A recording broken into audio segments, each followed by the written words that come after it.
ಇತಿಹಾಸಗಳಿಂದ ನಾವು ನೋಡ್ತಾ ಬಂದರೆ ಸನಾತನ ಧರ್ಮದ ಮೇಲೆ ಸತತವಾಗಿ ದಾಳಿಗಳು ನಡೀತಾನೇ ಇದ್ದಾವೆ.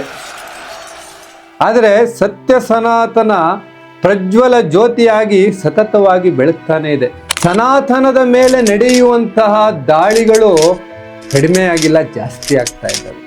ಈ ಸಂದರ್ಭದಲ್ಲಿ ವಿಶ್ವದ ಕರುನಾಡಿನ ಶ್ರೀ ಕ್ಷೇತ್ರವಾದ ಸನಾತನ ಧರ್ಮದ ಅನುಯಾಯಿಗಳಿಗೆ ಆ ಶ್ರೀ ಮಂಜುನಾಥನ ಭಕ್ತಿಯು ಶ್ರೀರಕ್ಷೆಯಾಗಿ ಸದಾ ನಿಂತಿದೆ. ಆದರೆ ಇವತ್ತು ಧರ್ಮಸ್ಥಳದ ಮೇಲೆ ಒಂದು ದೊಡ್ಡ ಷಡ್ಯಂತ್ರ ನಡೀತಾ ಇದೆ. ಬಹಳ ಒಂದು ದೊಡ್ಡ ಷಡ್ಯಂತ್ರ ನಡೀತಾ ಇದೆ. ಈ ಷಡ್ಯಂತ್ರ